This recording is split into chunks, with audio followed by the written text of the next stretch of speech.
Selamat pagi, siang, sore, atau malam untuk Pak Yan. Perkenalkan saya Vidi Ivana dari kelompok 4 untuk hari Rabu ingin menjelaskan tentang binary multiplier dan dice.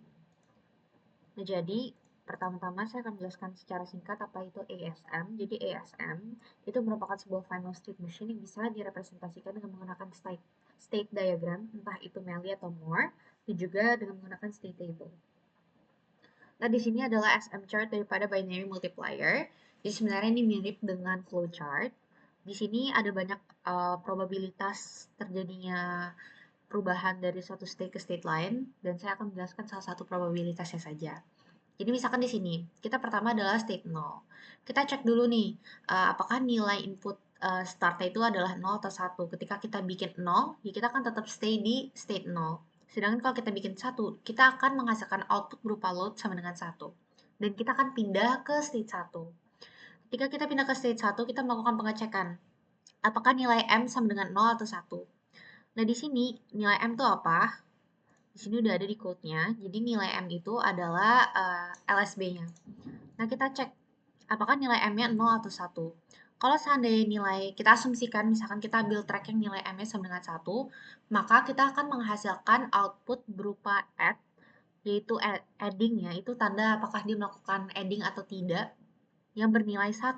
Kemudian kita akan pindah ke state 2. Nah, di state 2 ini, apapun nilai K-nya, kita akan menghasilkan output berupa shift sama dengan 1.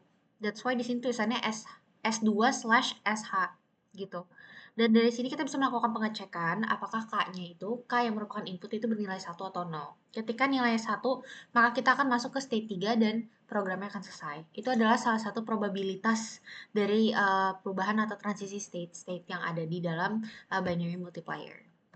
Nah, di sini kita akan langsung coba simulasiin aja dan kita cocokin apakah sesuai dengan Mealy diagram yang ada.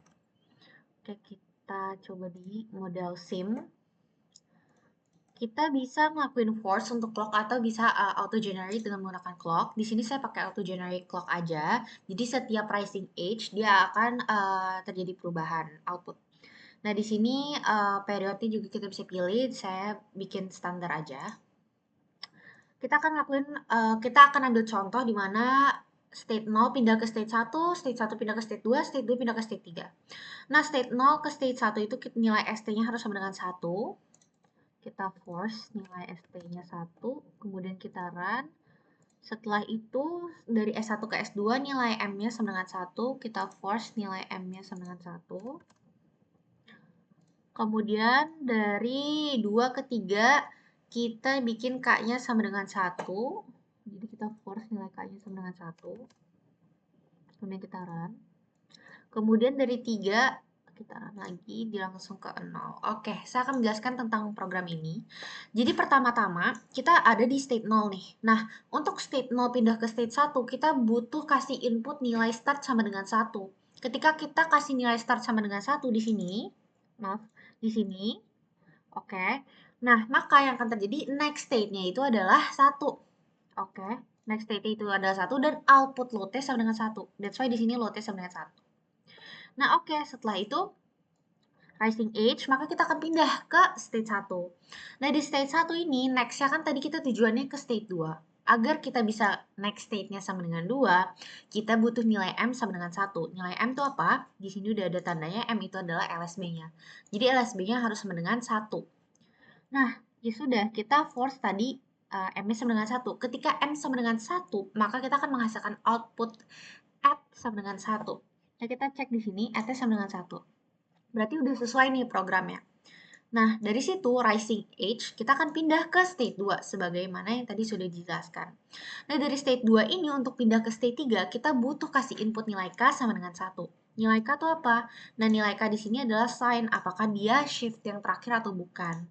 Nah, di sini kita kasih sama dengan 1, berarti ya ini adalah shift terakhir. Dengan demikian kita akan pindah ke state 3 dan kita akan menghasilkan output shift sama dengan 1. Nah, kita cek. Oke, next state-nya adalah 3.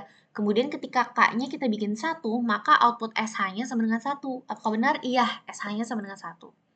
Nah, that's why pas rising age lagi, kita akan pindah ke state 3. Nah, dari 3 ini, next state-nya adalah 0. Kenapa? Nih kita cek. Dari sini S3 dia akan pindah ke S0. itu menandakan bahwa prosesnya sudah selesai, ini done. Seperti itu. Oke, bismillahirrahmanirrahim. Assalamualaikum warahmatullahi wabarakatuh. Perkenalkan, nama saya Salahuddin Zainal Gifari. Saya dari Teknik Komputer 2022. Saya di sini dari PSD Hari Rabu kelompok 4. Di sini saya ingin menjelaskan tentang dice game. Nah, di sini ini ada 3 input, yaitu RB, reset, dan clock. Clock buat apa? Ya udah buat clock. Reset itu semisal kita udah selesai nih mainin dadunya, terus kita mau mainin lagi, ya udah kita reset dulu. Kita resetnya kita jadiin 1, terus ya udah nolin lagi, terus bisa main lagi. Oke, RB ini buat apa? RB ini agak tricky nih. Nah, semisal RB ibarat gini, RB nya kita jadiin 1. Nah, 1 itu kita lagi ngocok nih, lagi ngocokin dadunya. Nah, kalau udah kita RB kita ubah jadi 0, kita keluarin dadunya dari tangan kita. Nah, habis itu kita bisa ngelihat dari mata dadu itu apa, dari sum 1 ini. Kalau win, terus ini ada win ada loss, ya udah kalau win dia winnya 1, kalau loss ya dia lossnya 1. Udah gitu. Sekarang kita masuk ke sini pertanyaannya. Nah, the player wins if the sum 7 or 11. Kalau 7 atau 11 menang. Terus ini kalau 2, 3 atau 12 kalah. Otherwise, the sum revert as a point and roll again. Nah, kalau misal selain dari angka tadi, itu disimpan angkanya, habis itu kita ngocok lagi. Nah, ya udah.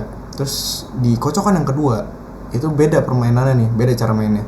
Nah, kalau semisal sama angka sebelumnya, itu dia menang. Kalau semisal dia angka yang kedua, kocokan yang kedua itu dia dapat 7, dia kalah. Kalau semisal bukan angka 7 dan bukan angka yang sebelumnya, ya udah ngocok terus sampai dapat. Nah, sekarang kita masuk flowchartnya. Nah, dari roll dice dulu nih, roll dice pertama. Terus habis itu udah selesai roll dice, kita ditanya dapat angka 7 atau 11 nggak? Kalau iya, kita ambil path yang ini. Oh, ujungnya menang. Kalau enggak, ya udah kita ambil path yang ini, ditanya lagi. Nih, dapat nggak? Dapat, yang dapatnya itu angkanya 2, 3 atau 12 bukan? Kalau iya, kita ambil yang ini. Dan ujungnya kalah. Nah, kalau enggak, ya udah ambil yang ini. Store sum in point register. Itu buat apa tuh? Jadi sum yang tadi kita dapat di atas, yang dari roll dice pertama, kita simpan di register. Karena di setelahnya kita akan ngocok lagi. Kan sumnya baru dong, sum yang keluar nanti baru dong. Nah, kita udah simpen nih di register. Nah, terus ditanya sumnya sama nggak sama sum yang sebelumnya, yaitu si poin ini. Kalau sama, ya udah yes, berarti poin kita menang gitu. Nah, kalau enggak, ya udah kita ambil path yang ini, terus ternyata ditanya lagi, sumnya ini sama dengan 7 nggak? Kalau iya, kalah. Sesuai tadi sama yang sebelumnya. Nah, terus kalau n berarti kita kocok ulang gitu. Kalau enggak, ya udah kocok ulang terus gitu. Oke, lanjut kita masuk ke model SIM-nya. Sekarang gini, ini kita udah mulai coba dari clocknya clocknya itu kita set jadi clock dulu. Nah, habis itu ini RB-nya kita mulai 1. Ibarat tadi kita mulai ngocok. Nah, ya udah. Anggaplah kita mau menang dengan path yang ini nih. Path yang ini aja biar cepet nih. Set langsung dari ngocok dapat 7 langsung menang. Oke. Ya udah.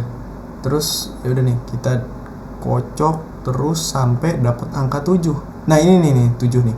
Nah, semisal dia dapat 7 di sini, kalau kita matiin ini jadi kita set si RB jadi 0, nanti ibarat waktu keluar angkanya itu angka 7.